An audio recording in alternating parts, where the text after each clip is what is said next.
Welcome to Digital Voices. My name is Bo Tiffany. We talk about what's on our hearts, what's on our minds, share our stories, and get to know one another during this time of quarantine. Even though we're starting to open back up, that doesn't mean that we have to stop opening up to one another.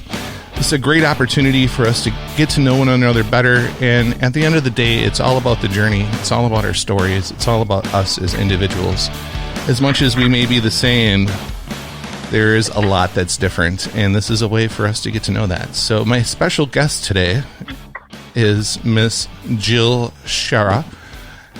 I have been friends with Jill since my high school days. She knew me as a wily young guy, and I've watched her grow from a rocker fan into a rocker goddess, and have enjoyed watching your journey from afar. So Jill, I want to thank you for coming on Digital Voices. How are you today? I'm good. Thanks for having me. You are more than welcome. So how has this quarantine been treating you? Now that we're starting to open up, are you right back out there, or are you kind of apprehensive about getting back into the mix? You know, a little apprehensive, to be honest. The quarantine hasn't been too bad. I've been fortunate to work from home since March 13th, I believe. So every day since then, I've been able to get up, come upstairs, log in, get on with my day. I know a lot of people have a hard time because they may be, parents to young children. They got other things that could be, disturbances. So but for me, it's pretty mellow, Yeah. So what you're saying is that you have a job that you're able to work from home, and that you don't have any kids, obviously, just for our listeners to kind of clarify. So things have been a little less stressful for you with having a parent and work. That's not in your realm. Although we have a lot of friends and family that obviously do sit in that world, and watching them from afar. Right. Boy, it's been difficult for a lot of these folks. Yeah. So as a single person, definitely, I don't have to contend to, taking care of a child is taken care of, or a pet. But, I have other family members that are here. One of them, is still working. So he's fortunate to go out and work. The other one is a retiree. It's a parent that I take care of. But, she's good about keeping her distance and come up when there's breaks and lunch, So I'm keeping that work atmosphere going, with the time frame that I'm, scheduled.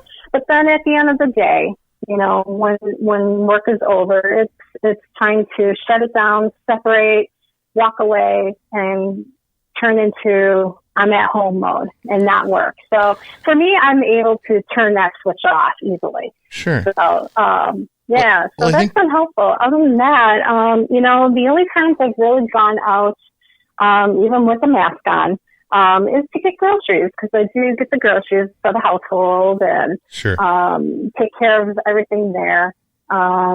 Yesterday, I actually kind of ventured out just a little bit more because it's getting to that point where I'm ready to garden.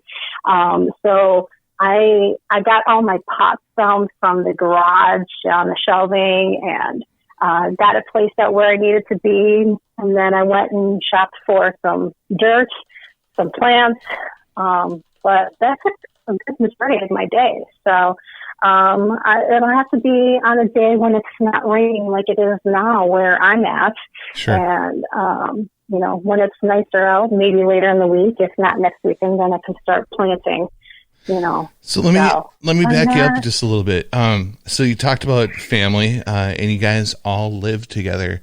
I find that interesting, because I always kind of think of it as the modern family, where a lot of us, it's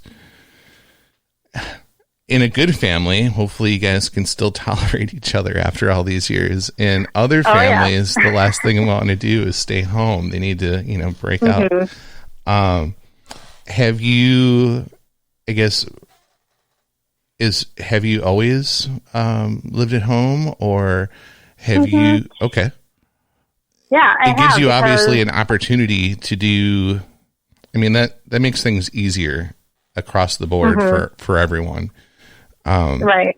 Well, and a lot of it was due to because I was in school. I mean, after we graduated, you know, from there until like about 2000, I was what I call a professional college student at the. And then where did you go to college? Yeah, I went to Madison, MATC. Okay. Here in Madison. So it's just a matter of pinpointing what I wanted to do. And I think I got the pressure from one of my parents to push, because there's 3 of us kids, and I'm the youngest. And the eldest one, bless his heart, you know, he was going to school, but things changed for him. And the middle child, he wanted nothing to do with continuing education. He just wanted to be out in the workforce, so that left me. So I had more of a push to get a degree and further educate myself. And eventually I got there, you know. So, well, you always seem smart to me. Thank you. Well, you come across well, and that type of person, in my opinion, I'm kind of like that too, where I'm gravitated to learn. If I didn't have to pay for it, I would be a lifetime student, you know? Oh yeah. I really enjoy that aspect of life, just the learning, because, you know, I get kind of philosophical after maybe all the things I've been through. But life's a journey, you know, and it's all about the experiences and the things that make you who you are, which is in great part why I started doing this podcast. I've picked up a lot of friends that have really interesting tales, some more than others. Some of them come from a place of pain. Some of them come from a place of joy. But that's what makes us all who we are. And at the end of the day, kind of interesting, in my opinion, too. Well, I think a lot of it is just the family values that I grew up with. You know, my parents, you know, they came out of Stock County, and their parents were farmers. So my mom's side of the family, my grandparents, they came from the old country, from Germany. Sure. And so the work ethic, and same on my dad's side, you know, they were all farmers, and, you know, you work hard for your money. So, absolutely. You know, it was a lot of work ethic, a lot of it, you know, they're churchgoers, you know, faith. But yet still have the sense of humor and fun. You know, so that's what I know. That's what I'm used to. And, you know, everyone is different. Not everyone's going to be on the same page, and that's okay. You know, that's what makes the world go around. Yeah. You know, it's all those stories, right?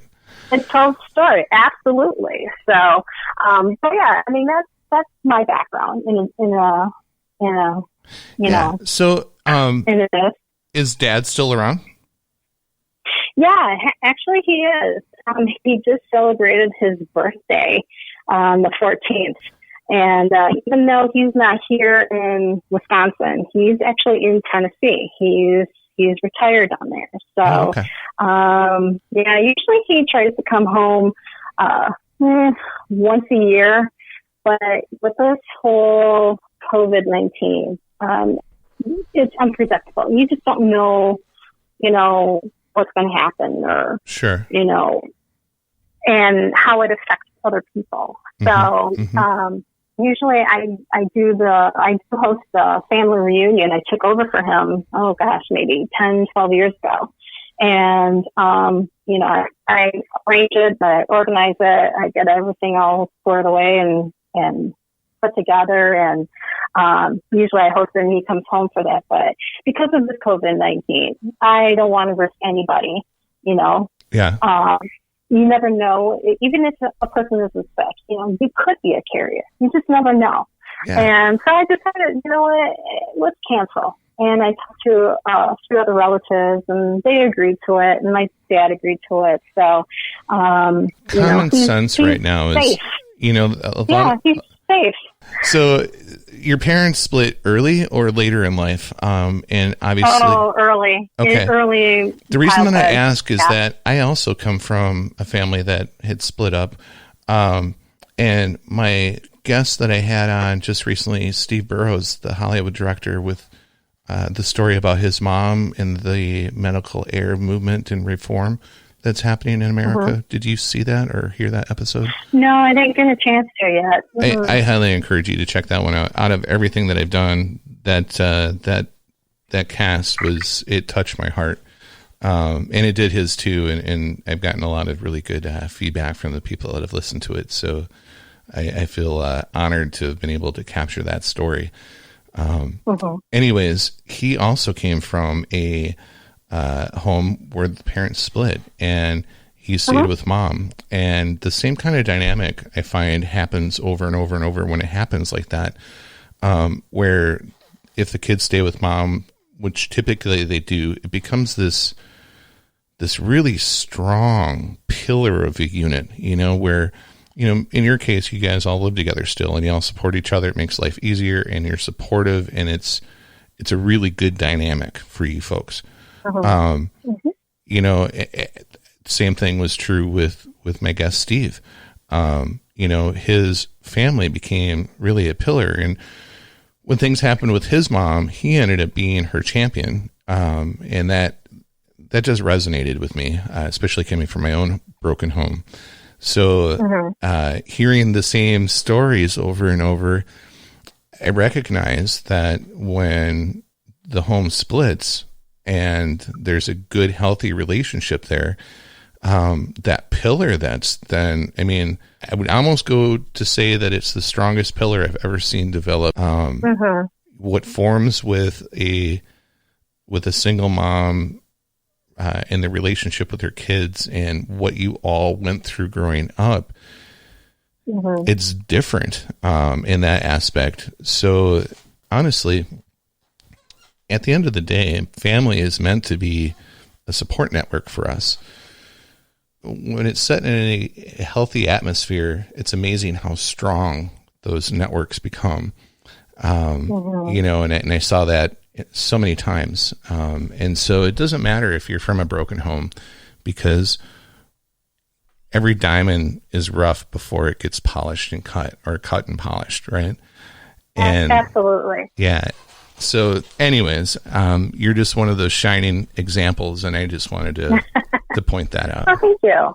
You're welcome. Well, and I'm not saying that it was always easy either, especially growing up, and of course there's the teenage years and, different thoughts and attitudes, the thought of thinking this is what it is when realistically it's not, and I've come to learn that, as I gotten older.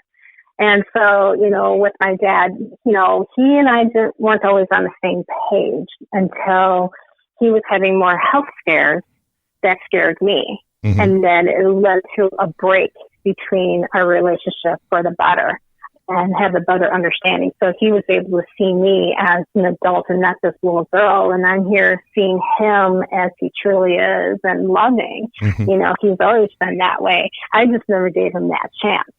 So, but yeah, things are good. He and I talk at least once or twice a week. I'm always checking in with him, making sure he's doing good. And of course, at the end of the phone call, there's always I love you, and we'll talk again in the next few days. Yeah. So as long as, you have that relationship, whether near or far, you try to make the most what you can. I like to have him here back at home, absolutely, but that's not my choice. He's made his choice, of where he wants to be, and live out the rest of his life. And now it's time for me, hopefully when all this COVID thing is over, it'll be an opportunity then for me, and as well as my brothers, I have two brothers, for them to get down there and visit. I think the eldest brother already has made a trip down there a couple of years ago, but the other sibling and I, we have yet to get down there. So, well, the benefit of having a family member that's outside of your own state, especially your dad, and they live in a nice, warm, sunny area, down south. That's rewarding because you get to have all these great experiences with your dad. So, oh yeah, absolutely. I always try to look at it cup half full. Yeah.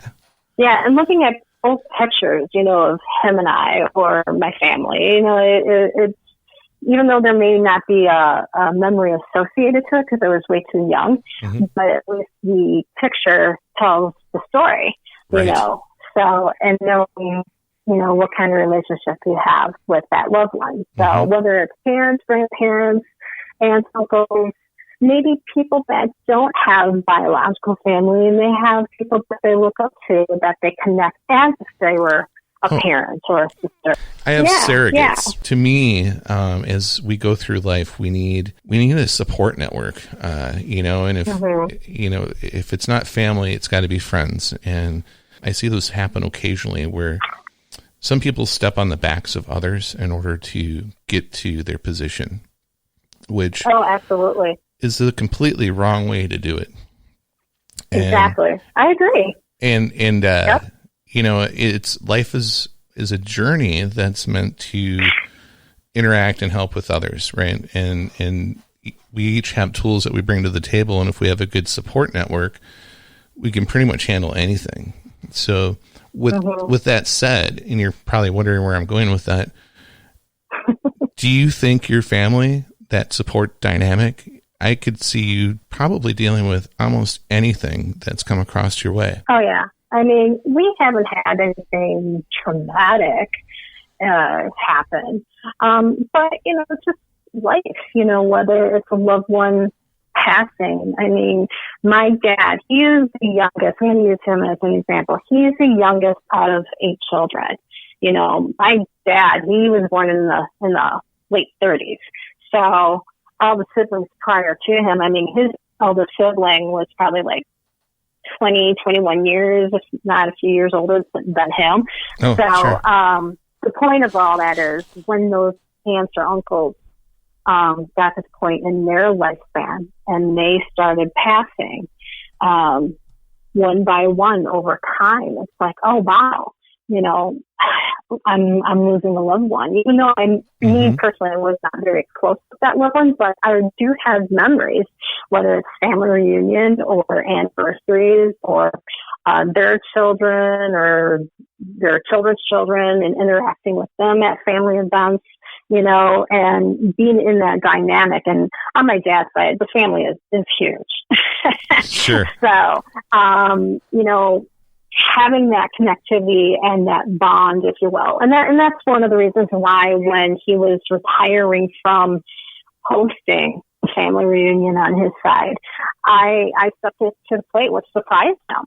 He was not expecting that at all from me to take over. And the reason I took over was because I didn't always see that side of the family a lot over time, as opposed to my mom's side of the family. So I felt that it was an opportunity to connect with them and get to know them, even if it's just a few minutes conversation, Sure. a 5-minute conversation.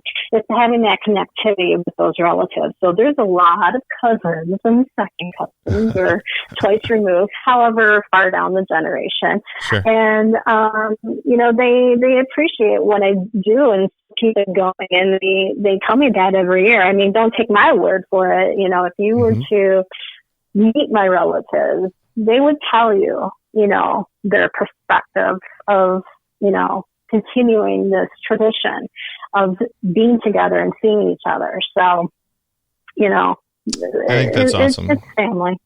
Yeah, well, it is. So some of what we just talked about kind of gave you the tools to go on and do things in your adult life. But before we get there, one of the things that really sticks out to me are when we were in school, I would always see you in photos with various rockers and always going to the concerts and always dolled up looking like the most awesome rocker chick ever. So what really got you into, I mean, it's one thing to listen to music. It's another thing to become almost a fanatic fan where you're like, oh, I got to get to every show and I got to do all this stuff. Cause you really dived into it. You love that lifestyle.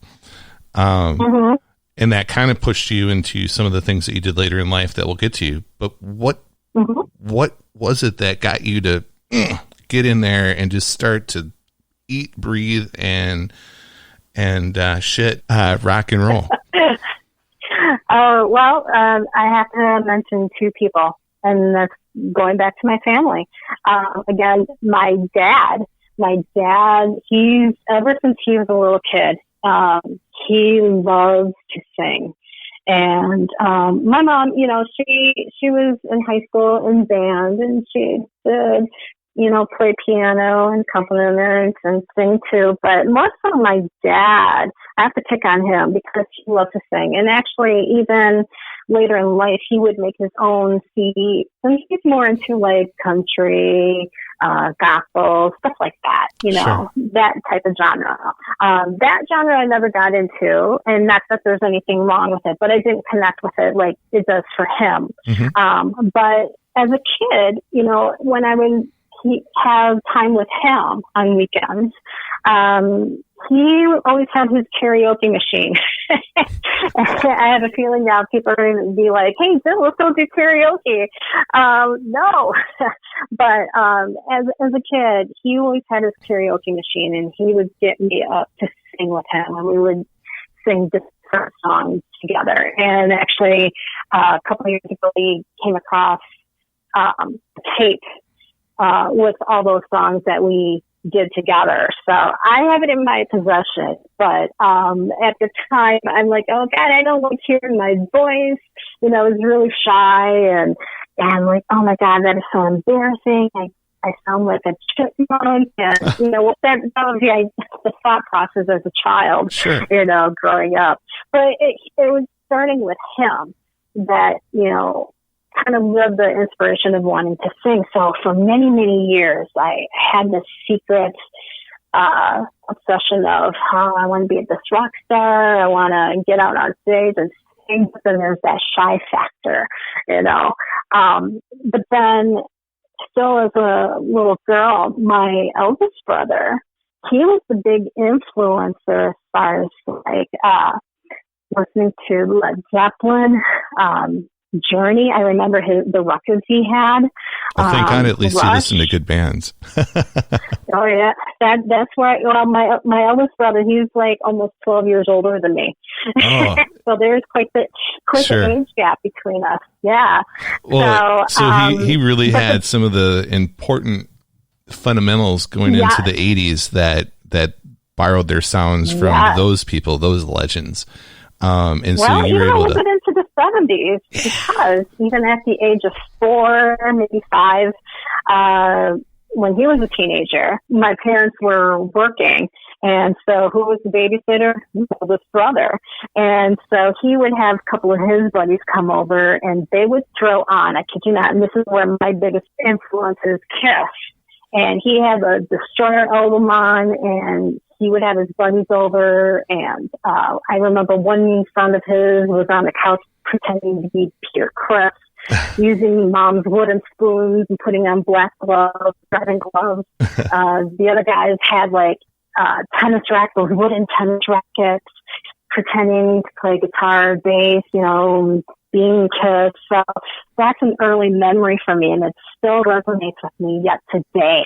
Yeah. And but yeah, Kiss was the biggest one for me. Well, and I have to say, it put a smile on my face just hearing you describe that with the tennis rackets. I can totally picture that. And here's this like little 3, 4, maybe 5-year little girl, you know, looking up like, oh, this is really cool. And like I said, that memory still sticks with me. And there was one point in time that I believe it was 1976 or 77. Scott was going to, that's my oldest brother, Scott was going to a Kiss concert at the Coliseum at the time, now Alliant Energy here in Madison. Mm-hmm. And I'm like, Scotty, can I go with you? Because I've seen him play and he would, just hearing the music. I wanted to go. Of course, he says, Mom, can Jill go to the Kiss concert? Of course, Mom says no. But can you imagine at the age of 4 going to your first Kiss concert and all those memories? Right. But of course, I didn't get to go. But the next day, I remember getting up, knocking on the door, and I walk in. He's like, I got something for you. And I'm like, ooh, what do you have? And this 4-year-old's mind. Here, he reached over to the side of his bed. He had this big, huge program, Kiss program, with the Kiss members, each one. I think if anyone that is a huge Kiss fan will know what I'm talking about. It's got the Kiss logo at the top, and I think it's like in columns, like each Kiss member, their pictures of their faces. And it was that program I remember thumbing through it. So that was the icing on the cake for me, since I couldn't go. But well, and that goes back to your family dynamic, right? He's a good big brother who's thinking about you. You're like, oh my goodness, I can't tell you how many families where the older brother is the dick. He's really self-centered, and it's just hard to deal with sometimes, depending on the family dynamic. Scott, if you're listening, good for you, brother, man. Look at how you propelled your sister, because that gave you kind of the incentive then to go and see all these greats. You have pictures with probably, I think I've seen you with every single Kiss member now. If not once. No? Who's still missing? No. The only Kiss member I ever met, and this would be years later, Bruce Kulick. Oh. He came into the picture later, but this was the non-makeup years. Okay. But I met him. I apologize. I for sure have this memory. It's a false memory, obviously, with you and like all these Kiss guys around you. And yeah. No. Anyways. No. Well, that's just funny how life is. Bruce. That was maybe about roughly 20 years ago when he was in a side project. Okay. And he was here locally for a concert. And I got a picture with him.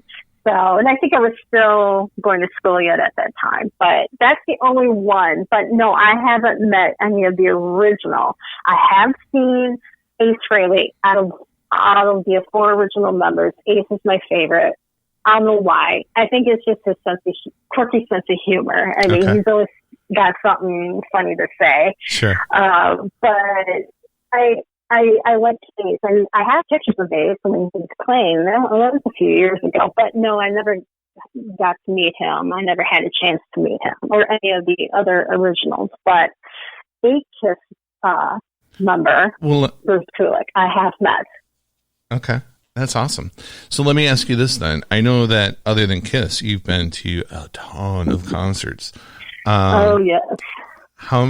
Who have you met? I mean, I know you probably met a few. What are your top 3 or 5? Wow.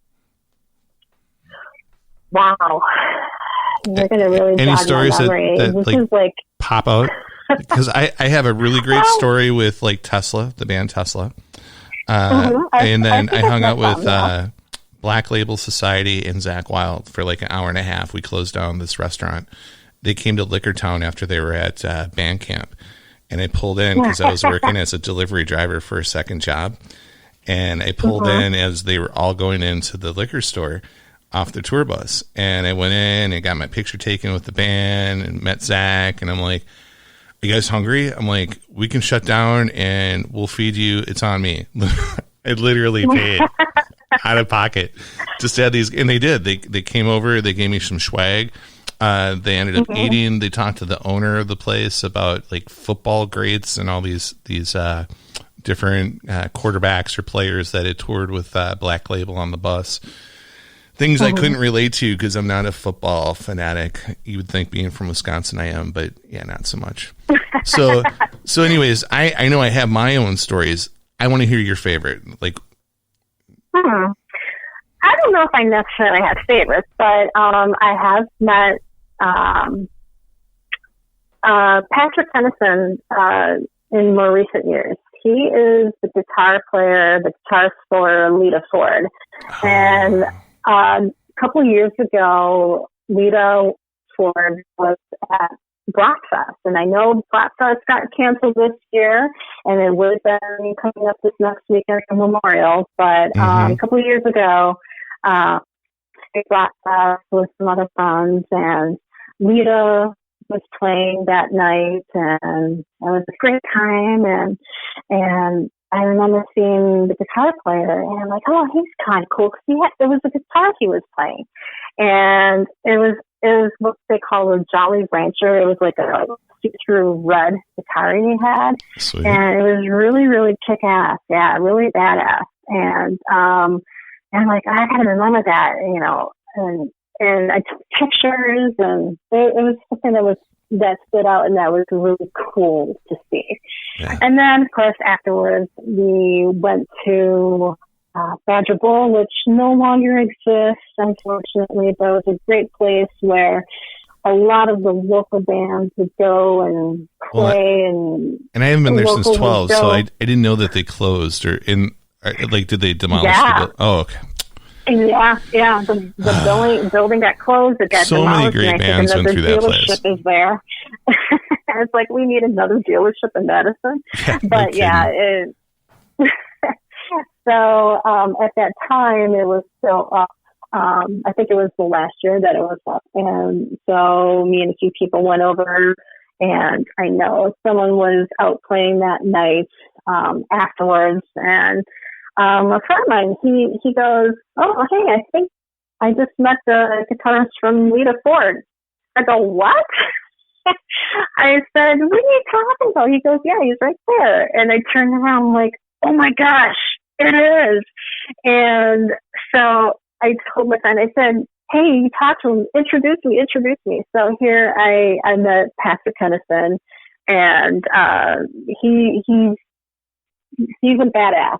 And anyone that has gone out to see Lita Ford with Patrick with her, I think he's been with her. I've listened to interviews that he's had in the past. I think he's been with her since, I want to say 2014, 15. I don't know. I could be off on that. But anyway, he's been with her in more recent years. And he also has his own band and Heaven Below. So if you get a chance, check out his band, Heaven Below. And he was also with, if anyone remembers, Union Underground in the 2000s, early 2000s. That's where he originated from in his first band. So, really cool, badass kind of guy. Funny as can be. Funny as can be. I've also met... Go ahead. No, go ahead. Let's hear your other story. I've also met, there's an all-female group called the Iron Maidens. Okay. And Nikki Stringfield, I got to meet her, and she is sweet as can be. And actually, she is also in Patrick's band, Heaven Below. So I would also recommend checking her out. And she's got her own solo record out. Very, very sweet. I mean, they're both talented. To listen to and have the opportunity to meet. So those are two I think off the top of my head. I've also met, Jack Wild as well. That's going back about 20 years. I've also met, I think it's Doug Pindy from King's X. Okay. About 20 years ago. Of course, in high school, I had a thing for Winger, so I did meet Kip Winger, and actually he's been at a couple of our Black Shots as either a solo artist or with his band Winger. So all the girls had a crush on Kip Winger. And I still have his posters. In fact, a number of years ago, he was playing at another venue in Madison, and I took my posters along, and I asked him if he could sign it. So I opened up, I unrolled it, And he's like, oh my God. So he was amazed that I still had these, but I had them on my wall. So he signed both of them. I think one was just of him, and then the other one is the whole band. That's awesome. So I do follow him. If I remember correctly, I think I saw him. I saw Kip on a YouTube thing. Is he teaching guitar or something? I was surprised with what he was working on. I want to say he was teaching guitar and then was like filling in studio work or something like that. I'm pretty sure that was Kip. I don't know. Or you might know better since you follow. Have you heard about that? Have you seen that?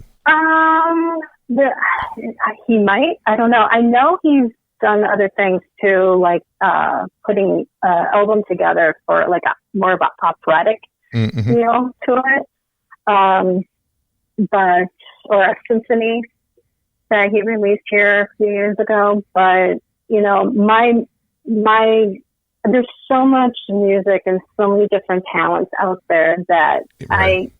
I'm all over the place as far as, what's going on. And sometimes I can fall away from it for a while, and my attention span is on something totally different. Sure. So, I may not always follow everything, but people will chime in and say, hey, did you hear about this? Or did you hear about this? And then I'll have to go look and find out what they're talking about. So let me fast forward this just a little bit. Denim and leather. Yes. So tell me about the initial meet and the history there. Okay, well, it starts with I'm friends with the members. The drummer, Raven Murray. I've known Raven, I would say around 23 years, 23, 25, close to it. Long time. And of course, I was in the mid-90s. I was working at the mall. And do you remember the store Music Land that used to be in the mall? Mm-hmm. Yep. So, and I remember seeing at the end of the store, like when you first walk in on a corner, like there was a display of his band and promoting local music and selling their cassettes or CDs, whatever they had at that time. And finally, I was working one day, and I see this long hair come in. Of course, I was throwing out the old cliche question, hey, are you in a band? And of course, yeah. So that's how we got to know each other, and our friendship started. Over the years, over that love for music, that's awesome. Yeah, he's influenced a lot of music that I've never heard of. You got your mainstream, there's on MTV, but then there's other things that he brings to the table that I've never heard of that he does, and has influenced me with. So, having that relationship or friendship, a lot of people think, oh, you're dating? No, we have this good friendship. He's kind of like that, another brother, if you will. We have that connection, that music connection. That's awesome. We've hung out so many times over the years and went to concerts together and hang out with, the same type of people. So I've known him for that amount of time. And then there was the guitarist. I've known him maybe 4 years before I met Raven. And then the bass player, I probably met him. He was in another local band that I met through Raven. And so I've known those guys for a long time. And it wasn't until Denim and Leather formed and they got their singer that I met him while he was in the band. So, supporting your friends, you go to their shows. Yeah, absolutely. And as time would go on, I ended up, I've also had an interest, always have been interested in photography. So I had my own little professional camera, and I started taking what they call action pictures. while they're performing, or a little bit of video. So Sure. I kind of started getting into that, and then the singer, he would post that on their website or Facebook, and just to show what they were doing, And as time went on, I basically was going with them, and I think it was around my birthday weekend. I didn't plan anything like I normally do. I'm like, I don't know. It's whatever number I turned that year. And I decided I'm going to get out of the house. I'm going to ride with the boys down to their next gig. And so basically it was a rainy day, kind of like today, and made our way down towards the Milwaukee area. And one member, they at that point had a second guitarist with them. He was already on vacation at that point, so they were down one man. So they were in the van. They were, trying to figure out how we're going to piece this together, how we're going to do this, and the lead guitarist, he's like, I can finagle something with the different, rhythm and lead. So he was able to figure that out. And then the question was, well, what about our backup singing? And so the singer, he looks at me, he turns to me, he goes, hey, you wouldn't by chance know how to sing, would you? And I'm thinking, oh, if you only knew. So basically, I had the guitarist cue up a song. I can't remember what song it was. And I said, okay, I'll sing, harmonize with you on this part. And we did it, and we did segment on whatever song, lyrics, whatever it was. I can't remember what it was, but we sang something, and they stopped. The bass player who was driving the van, he's kind of, you can see he was rolling through it. And Raven, who's sitting next to me, the drummer, he's like, wow, I never knew. So none of them knew I could sing. Now, I'm not saying I'm like Beyonce type of singer. I'm far from it. But it was enough to, give enough oomph for what they needed to have for the sound. That's awesome. So it was a blessing for me, but not so much for them, that the bar was a small bar and there weren't very many people there. So it was good on my part that there weren't many people, because it's my first time singing up there, and I hadn't done anything like that compared to when I was a kid doing karaoke with my dad, but that was at his house, So it was a little nerve-wracking, but I had my sunglasses on, I had the cool vest and bandana and whatever else to make it look cool. And, we moved through it. So at the end of the night, on our way home, they said, did you have fun? I go, yeah, I had a great time. It's like, that was really cool. And they said, well, if it fits well with you and you ever need a backup at the spur of the moment, let me know. But unbeknownst to me, things would lead to where it would lead to maybe a year and a half later. So tell us about that. How did that start to grow? Obviously, you found your Stella founder groove. I guess. Because having done the whole band thing and the karaoke, there's that stage fright. Kind of what you just talked about when you first got up. There wasn't too many people. You kind of got through it. But then you grow kind of a skin, and then if you get enough positive reinforcement, you realize all those fears that you have are not validated, and they start to drop off. In my opinion, describe your journey. How was that for you? Well, there was a time. It was towards the end of the year. I want to say around close to, I think between Christmas and New Year's. So it was more of a New Year's show that they had here locally at Boulevard in Madison. Mm-hmm. And they ended up doing what they called whatever I called it, an all-star studded event because they could bring up other local artists, whether it was another singer from another band or a bass player or a guitar player or a drummer. It didn't matter. You know, there's a lot of talented local artists in this area. Right. And it's just phenomenal to have that, you know, connection with all these other people, not just friends and fans, but other artists. Are you familiar with Spider Studios?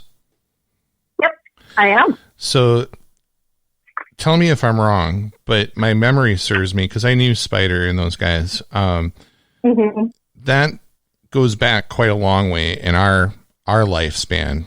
And I know a lot of pretty decent music came out of there. What other places have really kind of brought the local talent to the forefront and provided kind of a platform to get these guys started with that's in the Madison area? Like what other venues? Well, so you have Spider Studios, and he helped quite a few bands I know kind of get out there. Was there were there any other studios or any other places other than Spider that exist in Madison that we can kind of mention? Just like you said, there's so much music that came out of Madison. I just don't know what. I don't know what's out there. No, not a problem. Well, then I'll at least recognize Spider because I know that he really was a platform for a lot of folks that I knew growing up to kind of get their music together and mixed and recorded. And you know, in terms of Madison, like you said, there's so many different local artists. And the nice thing about Madison, Wisconsin is that because it's a college town, you're constantly getting a new influx of people in and out. And a lot of them might go to music school at UW-Madison, you know, for music theory or something great. I've met some really amazing artists through the UW system that came to town just because of our school. So anyways, you know, with that said, places like Spider, I'm not sure if they're still in existence, but if they're not, you know, other people that have a ability and a platform that people can come in and kind of get their music recorded and mixed, you know, having that service is important, you know, at least having somewhere to go for the local talent. Anyways, I digress. Go ahead. That's okay. I think, you know, even with the technology nowadays, I wouldn't be surprised if a lot of the artists have their own setup in their home. Yeah, it's changed a lot, hasn't it? Do it out of home. I always forget that. And have the equipment to do it. So, but yeah, what's out there, I'm unfortunately don't know. So, but going back to the All-Stars, I remember this was at Boulevard. I want to say it was maybe 2017, maybe. That they had all these all-stars, and of course I was the photographer taking the pictures and whatnot. And or maybe it was 2000. Actually, I think they did it in 2017, and they did again in 2018. Actually, 2018 was the last show, but I'll get to that. But 2017, at that point, I think the guys asked if I could come up and do backup. And one of the songs that always resonated with me, do you remember the band The Cult? I don't. And they had a song called Fire Woman? I don't. You don't? Okay. Well, The Cult, that's one of my favorite bands. Oh, The Cult. Yes. I'm sorry. I misunderstood. Cult, yeah. I don't recognize the track name, but The Cult, I totally remember their stuff. Yes. Yeah. So they did a song called Fire Woman. And I would come up and do backup time to time if I was traveling with them, you know, to kind of hit those other parts in the song that the singer can do, because he would have to do double duty, and then the breathing technique, you know, how to get without, you know, getting caught off guard. But it was me and one other lady that we both went up and we did it together. And I think after that song, it sparked a greater idea for the singer. And he's like, I think we're going to have a band meeting. I'm like, oh, okay. But her and we stayed for a few extra songs because he motioned like, no, stay. We're going to do these other songs. We're going to have you sing it. And her and I, it was just natural to do that. And I think it just evolved, the idea evolved to where it led us performing with the guys for Breakfast, 2018, I believe. And that was our debut, and our singer, he coined us as the Leatherettes. So I will always be forever a Leatherette. As a backup. I had thought maybe part of that too came from that story you told us earlier in this cast about the Iron Maidens and that band. I felt like the Leatherettes were kind of a spin-off from that. Was there any influence from that earlier band with the Leatherettes, or was it strictly what you just described, where you were filling in for some of the high stuff? It was just a fill-in. Wow. It was just a fill-in. That's amazing. Yeah, it's a fill-in. It has nothing related to the influence of the Iron Maidens, because, Sure. They're all female group. But not to put them under the rug or anything, because it's a separate thing. Mm-hmm. But no, it was just something that just transpired, and the ideas wrapped up with some of the other band members. Like, it's enhancing our sound quality, and so, Well, you ever notice that all the great band, like, I shouldn't say all the hair bands, because, well, even now, I guess, if you want to take a look at when they're touring out, they usually have female backup singers. Mm-hmm. There's a certain sound that a woman carries with her voice that a guy just can't get. And when you mix that, I really like that sound myself. So, yeah. So Denim and Leather, you guys did a lot of covers. You also started doing the Leatherettes, and did they do any of their? I know that covers are what's popular when you play out and about, because everybody wants to hear the covers. Mm-hmm. Did you ever create your own music and toss it in there, or were some artists are strictly, we like our covers and that's it? It was strictly covers. I think, for maybe some of the members that sparked an idea, but that obviously never came to fruition. Yeah.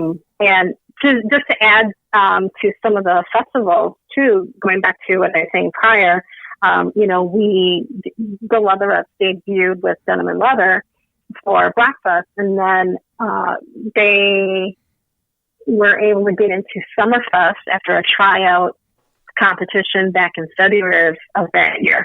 And we were able to go in and support them and sing back up on stage with them. So, and I'm a Summerfest junkie. I love going to Summerfest every year in Milwaukee. Yeah.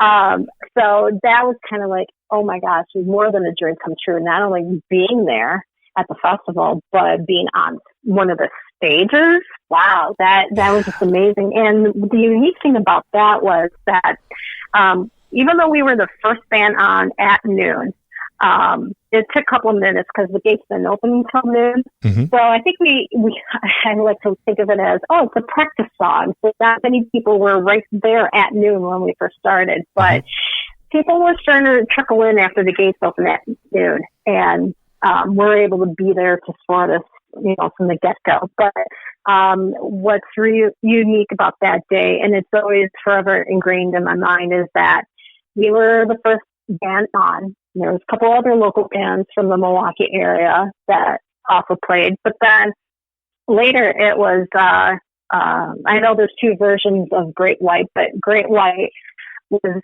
on, and then after that, I believe Lynch Mob was on, and then the headliner was Greta Van Fleet.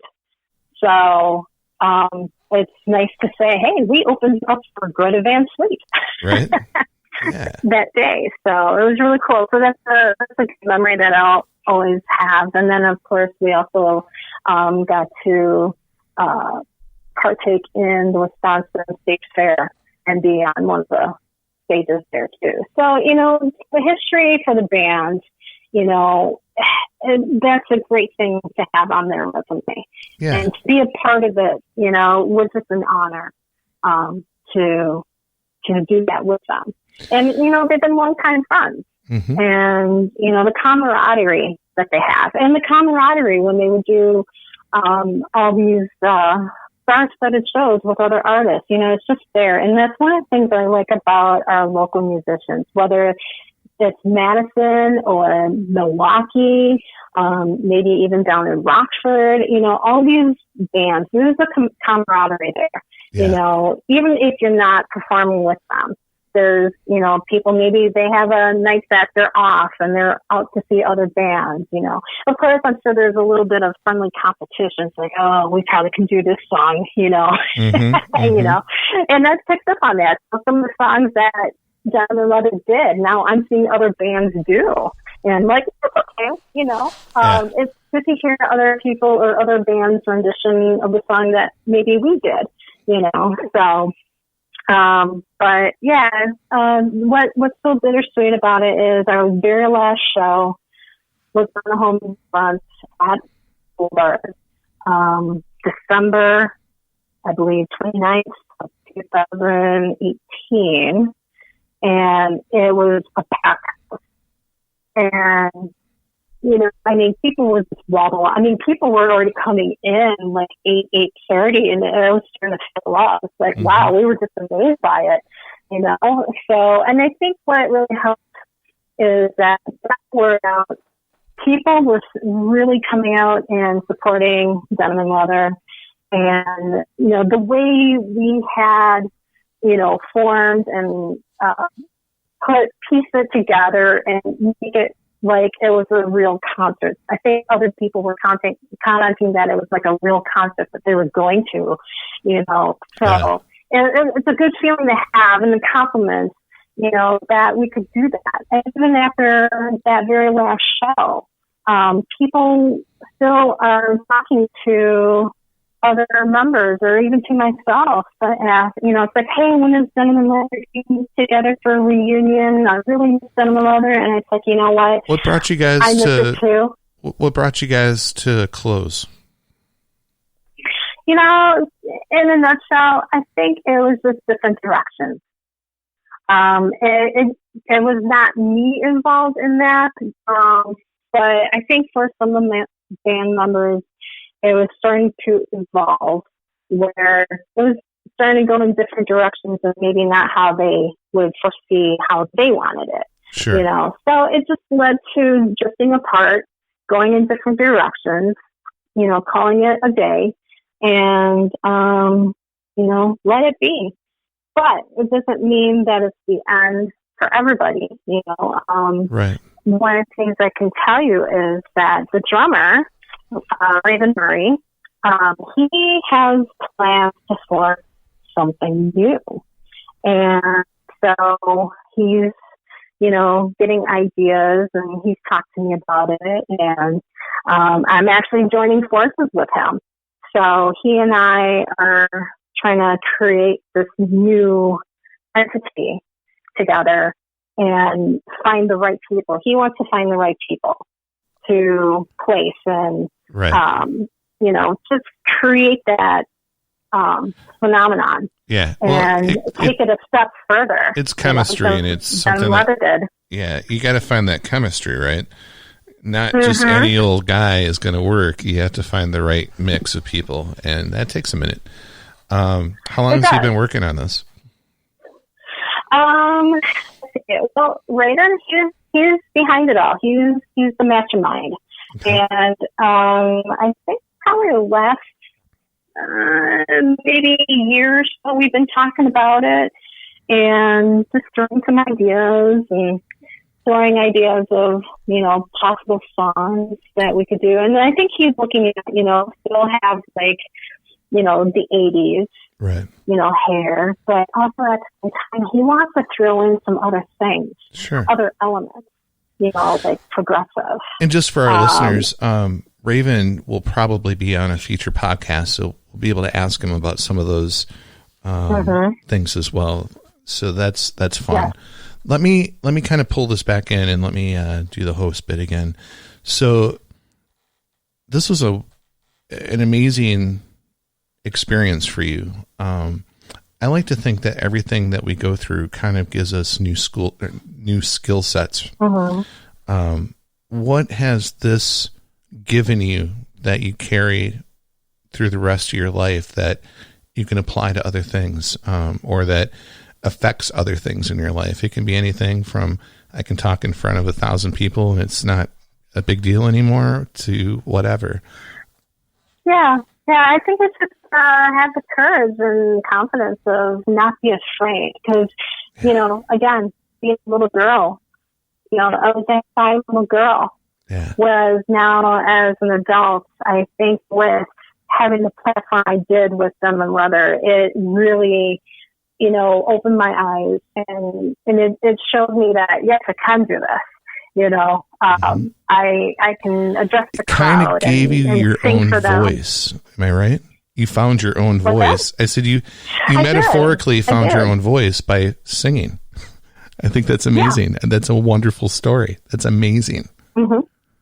Thank you. My pleasure. Thank you.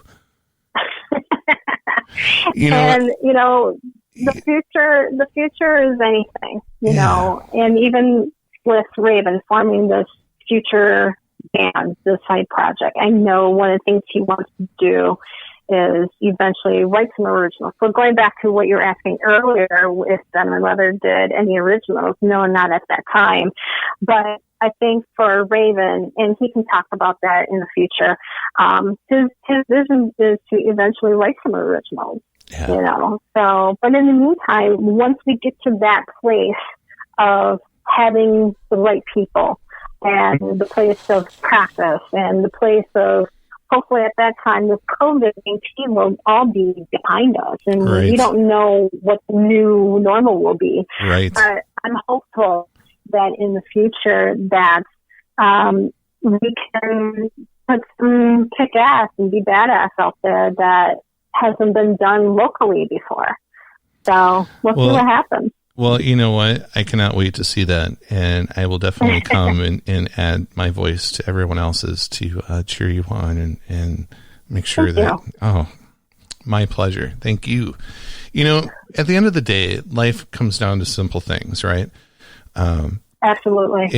And music to me isn't simple, but it is, right? When you listen to it, it brings you to a place. I know that music imprints on memories. I can listen to a song that I'd listened to when I was in school, and if it was a significant moment, it brings me back to that moment. There's nothing quite like that, maybe smells or taste or something like that will bring back a memory, but not like music. Have you ever seen that movie Awakening with Robin Williams? It was the people that were in I'm trying to recall. They were in I know the movie, but I don't think I've seen it. Unresponsive. He starts to play music for them, and it starts to snap them out of their coma. Music really has an effect on us. It's amazing. It really is. And so music is one of those things that brings joy to people's lives. When you're going through a bad moment, when do you play those songs that, you have those sappy songs like I need to cry, I'm going to listen to some, everyone has that, right? And it just gets us through those moments. So people like you, whether you're doing covers or creating originals, you're bringing music to people, and it's creating an environment that imprints these memories on all of us. And I'm sure many people throughout the time of you playing have a memory that some special thing was happening while your group was playing, and now your memory is an implant of that particular moment. So I think that's special. It's the little things in life that make us feel good. Well, let me just add one more piece to that. Yeah. Let me add one more piece. So basically, music is a universal language. It really is. No matter what country, what language you speak. Amen. I think music, no matter what genre that speaks to you, no matter how it's sung, it's a universal language. It really is. And I think that's what, people that are tuned in to it can feel. I mean, there is music out there that I'll listen to that gives me goosebumps. It really does. And it may not affect the next person being, next to me. But it connects you. It connects your soul. And I think there's something that has to be said about that, you know. And if it can't be in words, then, you know, play Absolutely. it out. Well, you know, and how many songs from different countries come over and become popular? You'll have those crossover. We don't understand what the hell they're saying sometimes. What's that song? Du hast, you know? Du hast mich. Yeah, I mean, I have no idea what they're saying, but I can repeat it, and I love the sound, you know? Yeah. But yeah, no, I'm totally feeling you. It's it's a wonderful thing. And one thing I always like to try to end these on a note of some sort. The more we can encourage our youth, and the more that we can promote music and we can promote social arts, the more enriched we are as a society and as a people. And absolutely. So I just thank people like you that keep giving and keep creating, and makes the world a better place.